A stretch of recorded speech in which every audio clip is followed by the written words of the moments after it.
نحمده ونصلي على رسوله الكريم أما بعد فأعوذ بالله السميع العليم من الشيطان الرجيم من همزه ونفخه ونفثه بسم الله الرحمن الرحيم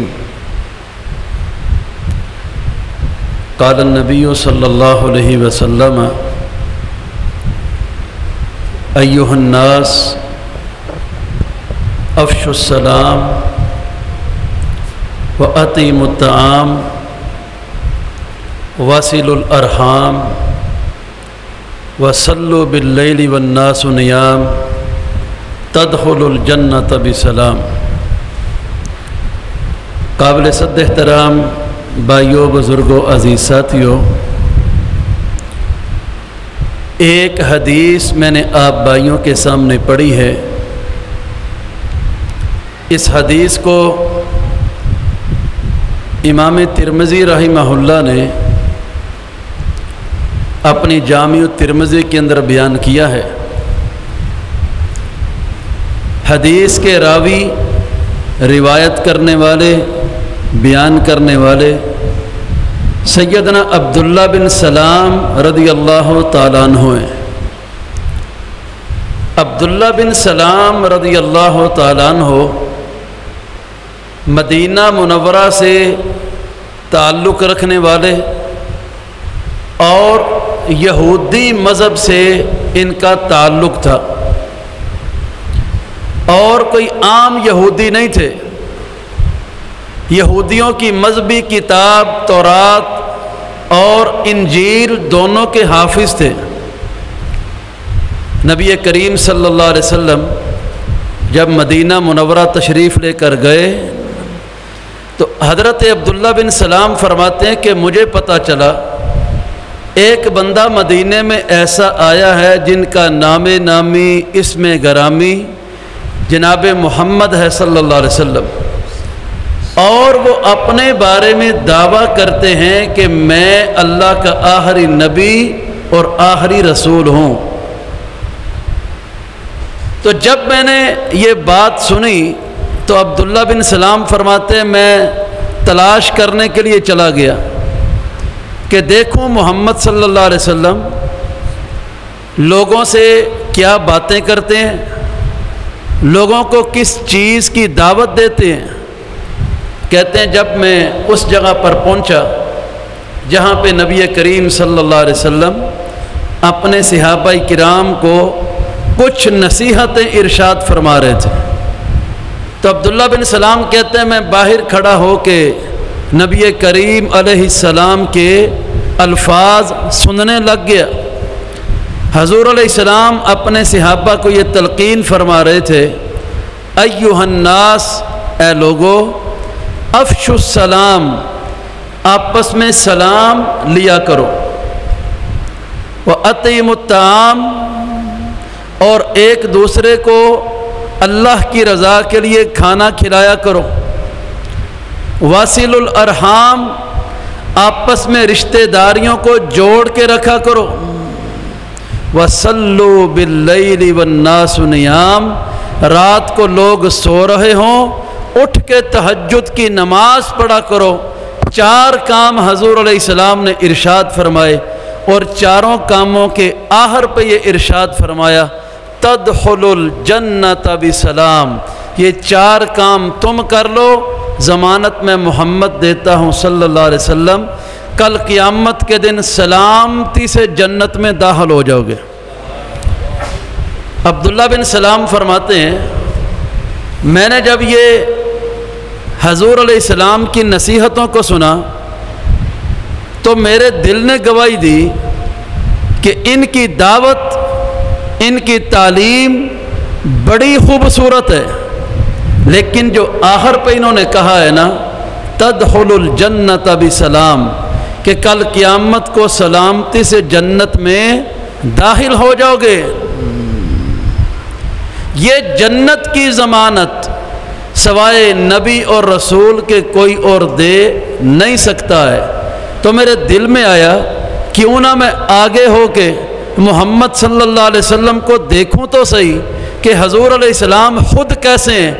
عبداللہ بن سلام صحابہ کرام کے اندر سے گزرتے گزرتے جب نبی کریم علیہ السلام کے سامنے آئے تو حضور علیہ السلام کو دیکھا تو امام سیوطی بھی ان کے الفاظ اپنی کتاب میں نقل فرماتے ہیں۔ عبداللہ بن سلام اپنی زبان سے فرمانے لگے واللہ ما وجہ رسول اللہ بوجہ کذاب، اللہ کی قسم اتنا روشن چہرہ کبھی کسی جھوٹے نبی کا نہیں ہوتا ہے۔ لہذا ایمان قبول کیا، مسلمان ہو گئے۔ اب میرے بھائیو یہ حدیث جو آپ نے سماعت کی ہے، اس حدیث میں کتنے کام نبی علیہ السلام نے بتائے؟ 4۔ میں چاروں کاموں کے حوالے سے احادیث رسول علیہ السلام میں سے ہی اللہ کی توفیق سے انشاءاللہ کچھ گزارشات کروں گا۔ اللہ تعالیٰ اپنی توفیق اور رضا کے لیے بیان کرنے کی توفیق عطا فرمائے۔ پہلا کام فرمایا افشوا السلام، آپس میں سلام لیا کرو۔ سلام کس سے لینی ہے؟ محلے دار ہو، اپنی مسجد کا نمازی ہو، یا جس سے کوئی کاروباری تعلق ہو، یا منہ ملازہ ہو، یا ہمارے خاندان اور برادری کا ہو، سلام کس سے لینی ہے؟ حضرت عبداللہ بن عمر بن عاص رضی اللہ تعالیٰ عنہ حدیث کو بیان فرماتے ہیں، صحیح بخاری اور مسلم کے اندر حدیث موجود ہے، ایک بندہ نبی کریم صلی اللہ علیہ وسلم کے پاس آتا ہے، آ کے سوال کرتا ہے ای الاسلام خیر یا رسول اللہ صلی اللہ علیہ وسلم، اللہ کے رسول علیہ السلام اسلام تو سبھی نے قبول کیا ہے، میں بھی اسلام قبول کیے ہوئے ہوں، یہ بھی اسلام قبول کیے ہوئے ہے، یہ بھی مسلمان ہے، لیکن یہ بتائیے سب سے بہترین اسلام کس کا ہے؟ مسلمان تو سارے ہی ہیں۔ اب نبی کریم علیہ السلام نے بہترین اسلام کی 2 نشانیاں بیان فرمائیں۔ فرمایا تطعم الطعام وتقرأ السلام علی من عرفت ومن لم تعرف، تو اللہ کی رضا کے لیے دوسروں کو کھانا کھلا اور جس کے ساتھ جان پہچان ہے اس کو بھی، اور جس کے ساتھ جان پہچان نہیں اس کو بھی پاس سے گزرتے ہوئے سلام کرنے لگ جا، تیرا اسلام اللہ کے ہاں دوسرے مسلمانوں سے بہتر ہو جائے گا۔ تو بہترین اسلام کی نشانیوں میں سے ایک نشانی ایک دوسرے مسلمان کو سلام کرنا ہے۔ اسی طرح نبی کریم صلی اللہ علیہ وسلم نے یہ جو سلام ہے چھوٹا سا عمل جس کو ادا کرنے پہ زیادہ وقت بھی نہیں لگتا، بس زبان ہلانی ہے، السلام علیکم کہنا ہے، اس عمل کی ایک فضیلت کہ اسلام بہترین ہو جائے گا، اور دوسری فضیلت نبی کریم علیہ السلام نے بیان فرمائی، صحیح بخاری اور مسلم کے اندر ہی حدیث موجود ہے، حضرت ابو ہریرہ رضی اللہ تعالیٰ عنہ حدیث کو بیان کرتے ہیں، نبی کریم علیہ السلام نے ارشاد فرمایا لن تدخلوا الجنہ حتی تؤمنوا، اے میرے صحابہ تب تک جنت میں نہیں جاؤ گے جب تک مومن نہیں بن جاتے ہو، ولا تؤمنوا حتی تحابوا، اور مومن تب تک نہیں بنو گے جب تک ایک دوسرے سے محبت نہیں کرنے لگ جاتے۔ یہاں ایک ہی مسجد کا نمازی، ایک ہی امام کے پیچھے خطبے جمعے درس واز تقریریں سننے والا، ایک ہی صف میں کھڑے ہو کے امام کے پیچھے نماز سننے اور پڑھنے والا، ایک نمازی دوسرے نمازی سے دل میں حسد، بغض، کینہ، نفرت لے کے بیٹھا ہوا ہے۔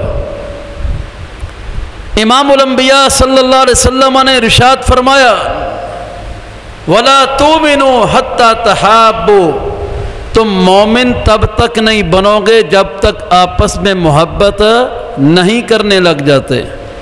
اولا ادلکم علی شیء اذا فعلتموہ تحاببتم، کیا میں محمد صلی اللہ علیہ وسلم ایسا عمل نہ بتاؤں جب تم وہ عمل کرنے لگ جاؤ اللہ دلوں کی محبت بھی عطا فرما دے، ایمان بھی مل جائے اور جنت کا داخلہ بھی مل جائے۔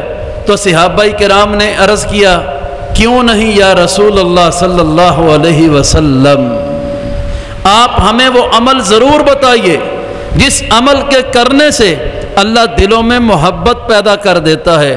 نبی کونین علیہ السلام نے ارشاد فرمایا افشوا السلام بینکم، آپس میں ایک دوسرے مسلمان بھائی سے سلام لینے لگ جاؤ، اللہ دلوں کی محبت بھی دے دے گا، ایمان بھی دے دے گا، جنت کا داخلہ بھی عطا فرما دے گا۔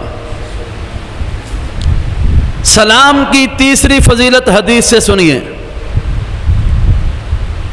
حضرت عبداللہ بن مسعود رضی اللہ تعالیٰ عنہ حدیث کو بیان کرتے ہیں، جامع ترمذی کے اندر حدیث موجود ہے، نبی کریم صلی اللہ علیہ وسلم نے ارشاد فرمایا میرے بھائیو، ایک مسلمان دوسرے مسلمان سے ہاتھ ملاتا ہے تو ہاتھ ملنے کے بعد جدا کرنے میں کتنی کو دیر لگتی ہے، لیکن نبی کریم علیہ السلام نے فرمایا ما من مسلمین یلتقیان فیصافحان الا غفر لہما قبل ان یتفرقا، دو مسلمان اللہ کی رضا کے لیے خلوص دل سے اپنے نبی کی سنت پہ عمل کرتے ہوئے ایک دوسرے کو السلام علیکم کہتے ہیں، ہاتھ میں ہاتھ ملاتے ہیں، میرے نبی علیہ السلام فرماتے ہیں ان کے ہاتھ بعد میں جدا ہوتے ہیں، ان کے ہاتھوں کے جدا ہونے سے پہلے اللہ دونوں کے گناہوں کو معاف فرما دیتے ہیں۔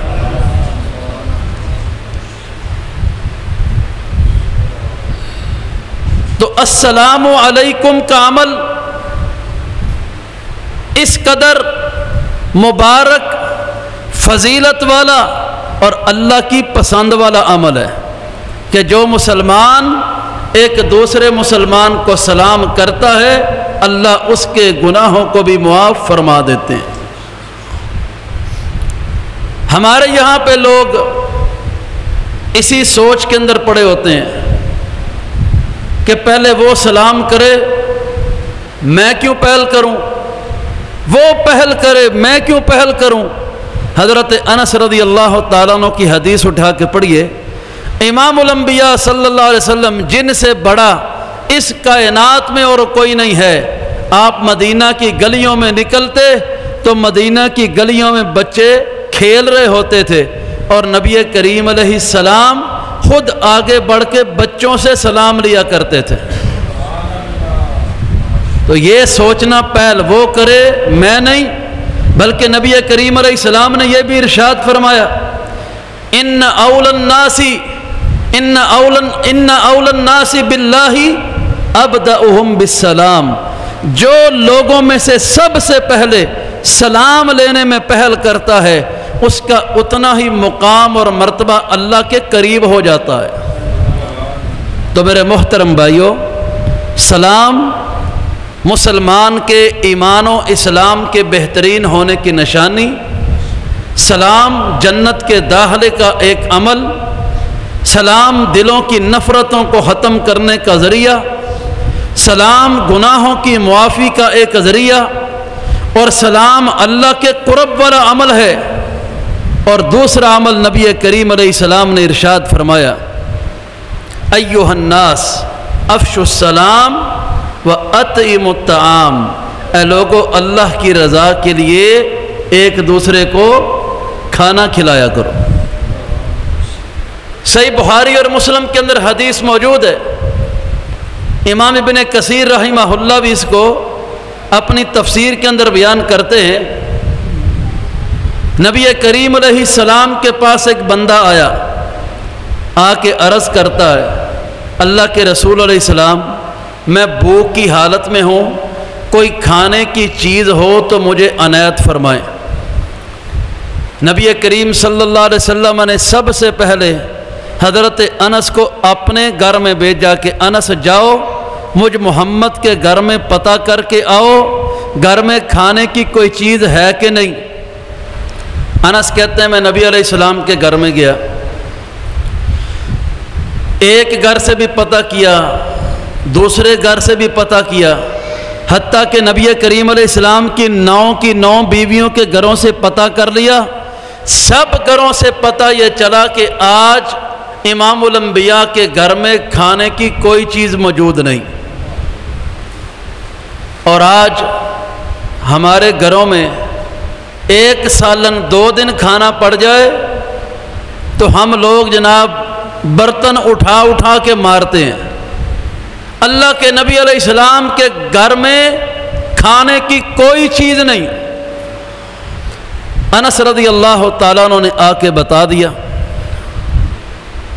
امام الانبیاء صلی اللہ علیہ وسلم نے صحابہ کو مخاطب کر کے ارشاد فرمایا، کون ہے جو اپنے اس مسلمان بھائی کی مہمان نوازی کرے گا؟ تو ایک بندے نے ہاتھ کھڑا کر دیا، وہ کہتے یا رسول اللہ صلی اللہ علیہ وسلم میں اپنے اس بھائی کی مہمان نوازی کروں گا، اور اس مسلمان بھائی کو اپنے ساتھ لے گئے۔ جنت کمانے کے لیے، اللہ کو منانے کے لیے میرے بھائیوں بہت زیادہ دولت مند ہونا ضروری نہیں، دل کا بندے کو غنی ہونا چاہیے، مال تو بڑے لوگوں کے پاس ہوتا ہے۔ اب یہ صحابی جب اس مسلمان کو اپنے گھر میں لے کر گئے، صحیح مسلم اٹھا کے پڑھیے، جا کے اپنی بیوی سے پوچھتے ہیں گھر میں کھانے کی کوئی چیز ہے؟ تو ان کی بیوی نے آگے سے جواب دیا ما ہی الا رغیفات، پنجابی زبان میں کہتے ہیں اے روٹی دے تھوڑے جے پورے پئے جے۔ آپ کا انتظار تھا کب آپ تشریف لائیں تو میں بھی اور بچے بھی مل کے یہ کھانا کھا لیں۔ اب صحابی کیا کہتے ہیں اللہ کی بندی آج بچوں کو بالکل بھوکا سلا دو، خود بھی ہم دونوں رات بھوکے گزاریں گے، لیکن آج جو بھی گھر میں کھانے پینے کی چیز ہے اس اپنے مسلمان بھائی کو کھلا دیں گے، ہو سکتا ہے ہمارا رب ہمارے اسی عمل پہ راضی ہو جائے۔ اور میرے بھائیوں بحیثیت والدین یہ بات سوچئے، اپنے منہ سے نوالا نکال کے اپنے بچوں کو کھلانا یہ تو سمجھ آتا ہے، لیکن اپنے بچوں کو بھوکا سلا کے اور کھانا کسی اور کو کھلا دینا، یہ اللہ کی قسم صرف صحابہ کے حوصلے تھے، ہم لوگ یہ عمل نہیں کر سکتے۔ یہ بات کرنی آسان ہے، نبھانی بڑی مشکل ہے۔ فرماتے ہیں آج بچوں کو بھوکا سلا دے، خود بھی رات بھوکے گزاریں گے، لیکن کھانا اس مہمان کو کھلا دیں گے۔ آج کل کی شاید کوئی بیوی ہوتی وہ کہتی کہ تم اپنے مہمان کو جہاں سے مرضی کھلا، میں اپنے بچوں کو بھوکا کبھی نہیں سلاؤں گی۔ لیکن آفرین ہے ان صحابہ پہ اور ان کی بیویوں پہ، بیوی نے بچوں کو بھوکا سلا دیا۔ کیسے سلایا عرش والا رب جانتا ہے۔ اور جب کھانا رکھنے کی باری آئی تو اپنے خاوند سے کہنے لگی سرتاج کھانا پھر بھی اتنا کو ہے، یا آپ کا پیٹ بھرے گا یا مہمان کا بھرے گا؟ ایک بندے کی بھوک صرف مٹے گی، 2 کی نہیں۔ اب صحابی فرماتے ہیں جب تو کھانا رکھے تو کمرے میں سے چراغ اٹھا لینا، بہانہ یہ کرنا کہ چراغ میں تیل ختم ہونے والا ہے، وہ اندھیرے میں مہمان کھاتا رہے گا، میں پاس بیٹھ کے ہاتھ اور منہ ویسے ہی ہلاتا رہوں گا، اللہ کو شاید یہی ادا پسند آ جائے۔ رات گزر گئی سو گزر گئی، صبح فجر کی نماز نبی کریم صلی اللہ علیہ وسلم کے پیچھے پڑی، اور میرے بھائیو ذرا تصور میں لائیے گا فجر کی نماز ہے، مسجد نبوی ہے، نبی کریم علیہ السلام فجر کی نماز سے سلام پھیر کے صحابہ کی طرف اپنا چہرہ فرماتے ہیں، انہی صفوں میں صدیق اکبر بھی بیٹھے ہیں، عمر فاروق بھی ہیں، عثمان غنی بھی ہیں، علی رضی اللہ عنہ بھی ہیں، عشرہ مبشرہ بھی ہیں، اور دیگر صحابہ بھی تشریف فرما ہے۔ بڑی مسجد نبوی میں آج اللہ کے نبی نے سلام پھیرنے کے بعد پہلا سوال اپنے صحابہ سے یہ کیا، این ابو طلحہ، ابو طلحہ کدھر ہے؟ وہ جو صحابی اس مہمان کو اپنے گھر لے کر گئے تھے نا، ان کا نام ابو طلحہ تھا۔ ابو طلحہ کدھر ہے؟ ابو طلحہ رضی اللہ عنہ وہی تھے، صفوں کے اندر بیٹھے ہوئے، لیکن میرے نبی کی پہلی آواز پہ اٹھے نہیں۔ نبی کریم علیہ السلام نے دوسری مرتبہ پھر فرمایا، این ابو طلحہ، ابو طلحہ کدھر ہے؟ دوسری آواز پہ ابو طلحہ اٹھے، پہلی آواز پہ کیوں نہیں اٹھے؟ صحابی تو اللہ کے رسول علیہ السلام کے اشارے پہ جان قربان کرنے والے تھے، تو پہلی آواز پہ کیوں نہیں اٹھے؟ اس کا جواب کسی حدیث کی کتاب میں نہیں، لیکن میرا دل کہتا ہے انسان ہونے کے ناطے سے حقیقت اللہ کو معلوم ہے، پہلی آواز پہ کیوں نہیں اٹھے؟ کہ شاید دل میں ڈر گئے ہوں کہ غریب تھا، لگتا ہے مہمان نوازی کا حق ادا نہیں ہوا، اور کہیں اللہ کے رسول مجھ پہ ناراض نہ ہو گئے ہوں، کائنات کے رب نے کہیں اپنے نبی کو اطلاع نہ کر دی ہو۔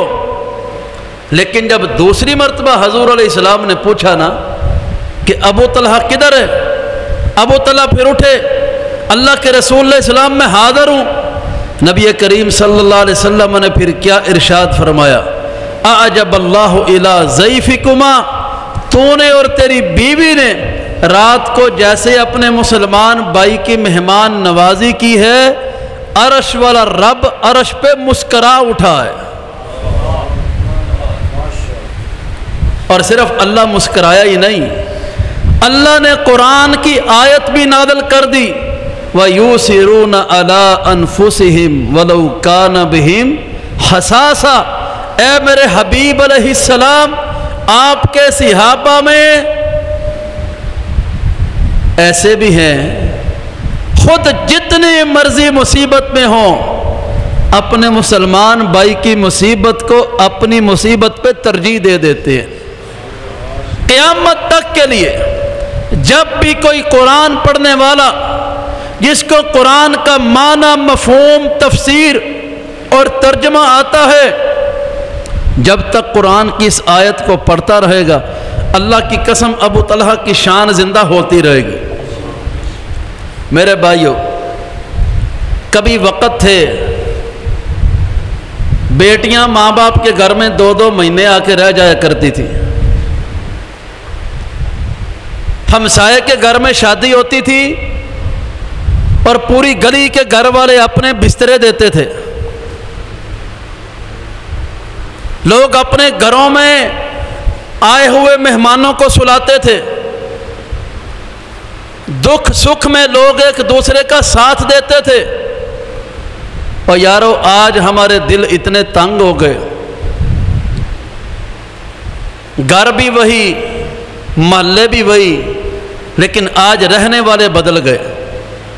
آج بیٹیوں کے لیے گھروں کے دروازے بند ہو گئے، بھائی بھائی کو اپنے گھر میں کھانا کھلا کے راضی نہیں، ہمسایہ ہمسائے کو اپنی خوشی میں شریک کرنے کو تیار نہیں۔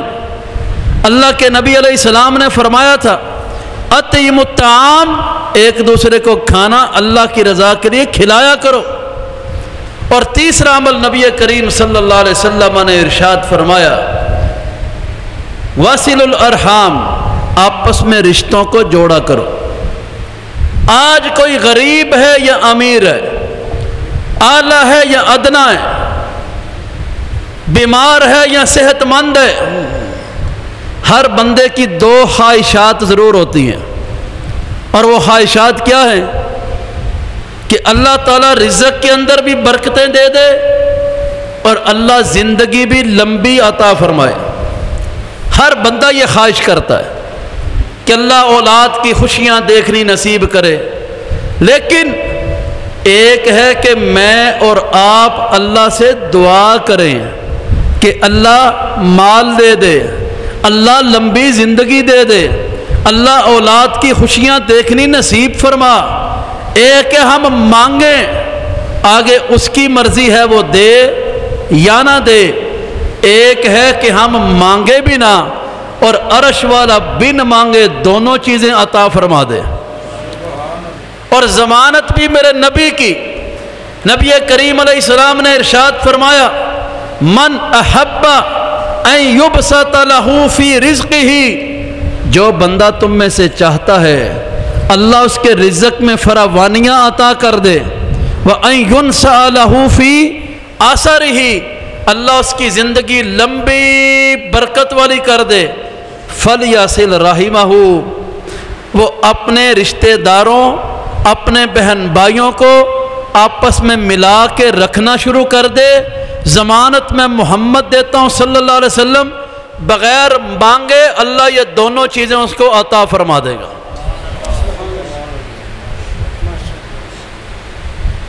ہم کہتے ہیں نہیں، جیسے کوئی چلے گا ہم ویسے چلیں گے۔ اللہ کے نبی علیہ السلام کے پاس بھی ایک بندہ آیا، آ کے اس نے سوال کیا ان لی قرابتن آصلہم ویقطعونی احسن الیہم ویسیئون الی احلم عنہم ویجہلون علی۔ اللہ کے رسول علیہ السلام، میرے کچھ رشتہ دار ہیں، میں ان کی کمی کوتاہی معاف کر دیتا ہوں، انہوں نے کبھی میری کمی کوتاہی معاف نہیں کی، میں ہمیشہ اچھا سلوک کرتا ہوں، انہوں نے کبھی میرے ساتھ اچھا سلوک نہیں کیا، میں جوڑ کے رہنا چاہتا ہوں، وہ ہمیشہ ہی دور ہونے کی کوشش کرتے ہیں۔ اللہ کے رسول علیہ السلام آپ فرمائیے میں کیا کروں؟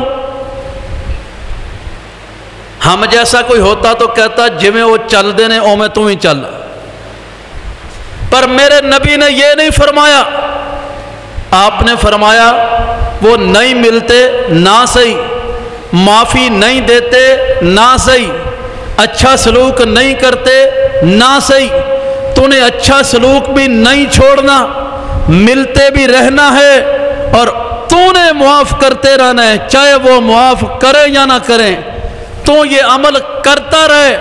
ضمانت میں محمد دیتا ہوں صلی اللہ علیہ وسلم، ما دمت من اللہ ظہیر علیہم، اللہ ہر اعتبار سے تجھے ان سے زیادہ عطا فرمائے گا۔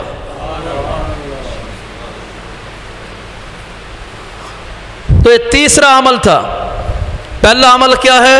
ایک دوسرے سے سلام لو۔ دوسرا عمل ایک دوسرے کو اللہ کی رضا کے لیے کھانا کھلاؤ۔ تیسرا عمل آپس میں رشتہ داروں کو جوڑ کے رکھو۔ اور چوتھا عمل اللہ کے نبی علیہ السلام نے فرمایا صلو باللیل والناس نیام، رات کو لوگ سو رہے ہوں تہجد کی نماز پڑھا کرو۔ اب میرے بھائیو تہجد تو دور، لوگ فجر پڑھنے بھی چھوڑ گئے۔ مسجدوں میں دیکھ لیں کتنے نمازی ہوتے ہیں فجر وقت، محلہ بھی وہی، آبادی بھی وہی، گھر بھی وہی، لوگ بھی وہی۔ اللہ کے رسول علیہ السلام، آپ کو میرا رب خود قرآن میں فرماتا ہے، اے میرے محبوب علیہ السلام وَمِنَ اللَّيْلِ فَتَهَجَّدْ بِهِ نَافِلَةً لَكَ، میں رب ایک نماز اپنے نبی کو کہتا ہوں زیادہ اپنے اوپر کر لیجئے، آپ پر زیادہ ہے، وہ کیا؟ تہجد کی نماز۔ اے میرے رب اجر کیا ہے؟ عَسَىٰ أَن يَبْعَثَكَ رَبُّكَ مَقَامًا مَحْمُودًا، میرے محبوب ذرا پڑھ کے دیکھیے، میں رب اس نماز کے بدلے آپ کو مقام محمود عطا فرماؤں گا۔ آج بندہ کہتا ہے مجھے عزت بھی ملے، ترقی بھی ملے، مجھے جناب دنیا کے اندر پہچان بھی مل جائے، لیکن راتوں کو اٹھنے کو تیار کوئی نہیں۔ یہ مقام راتوں کو سجدوں میں پڑھنے کے بعد اللہ عطا کرتا ہے۔ اور اللہ کے رسول علیہ السلام نے تہجد کی نماز کے بارے ارشاد فرمایا، ہِیَ دَابُ الصَّالِحِینَ قَبْلَکُمْ، تم سے پہلے جتنے نیک لوگ گزر گئے دنیا میں، سب کی سنت، سب کا طریقہ راتوں کو تہجد کے وقت اٹھ کے اللہ کو پکارنا ہے۔ یہ اللہ کے قریب کرنے والا عمل ہے، گناہوں کو بخشوانے والا عمل ہے۔ اور میرے محترم بھائیوں، زیادہ نہیں نا تو کم از کم کوشش کیجئے فجر کی اذانوں سے پہلے کم از کم 2 رکعتیں اٹھ کے ضرور پڑھیے۔ اللہ تعالی ہمیں توفیق عطا فرمائے۔ نبی کریم صلی اللہ علیہ وسلم آج پوری دنیا کے عالم، مفتی، قاری، امام، خطیب، واعظ، مبلغ، شیخ الحدیث و تفسیر، یہ جناب ہاتھ اٹھا لے کسی کے لیے تو ان سب کی دعاؤں میں وہ تاثیر اور وزن نہیں جو میرے نبی کی ایک دعا کی تاثیر اور وزن ہے۔ اور اللہ کے رسول علیہ السلام نے کیا ارشاد فرمایا، رحم اللہ رجلا ایقظ من اللیل و ایقظ امرأتہ ان ابت نضح فی وجہہ الماء ورحم اللہ امرأة ایقظت من اللیل و ایقظت زوجہا ان ابا نضحت فی وجہہ الماء۔ اے اللہ میں تیرا نبی محمد صلی اللہ علیہ وسلم تجھ سے دعا کرتا ہوں، جو بندہ رات کو اٹھے اپنی بیوی کو اٹھائے، بیوی نہیں اٹھتی اس کے چہرے پر پانی کا چھینٹا مارے، اور اسی طرح اللہ وہ عورت رات کو اٹھے اپنے خامن کو اٹھائے، نہیں اٹھتا اس کے چہرے پہ پانی کا چھینٹا مارے، اور اٹھ کر 2 رکعت، کتنی؟ صرف 2 رکعت اللہ تیری بارگاہ میں ادا کر دیں۔ میں تیرا نبی محمد دعا کرتا ہوں صلی اللہ علیہ وسلم، ہر ایسے مرد اور ایسی عورت پہ اللہ رحمتیں نازل فرما دینا۔ تو میرے بھائیو یہ 4 عمل تھے۔ آج کے بعد جب گھروں میں جائیں سلام ضرور لینی ہے، کوشش کریں جتنی بھی حیثیت ہے، چاہے دال ہی پکی ہے، اپنے کسی مسلمان کو کھانا ضرور کھلانا ہے، اور بہن بھائیوں کو معاف کرتے رہنا ہے، ان کو ساتھ ملا کے رکھنا ہے، اور راتوں کو چاہے 2 رکعت ہی پڑھ سکیں پڑھنی ضرور ہیں، تاکہ اللہ کرے قیامت کا دن ہو اور میرا رب جب کہے ادخلوا الجنت بسلام، آؤ سلامتی سے جنت میں داخل ہو جاؤ، تو اللہ مجھے اور آپ کو بھی ان لوگوں میں شامل فرما لے۔ اللہ سمجھنے کی عمل کرنے کی توفیق عطا فرمائے۔ آخر دعوانا ان الحمدللہ رب العالمین۔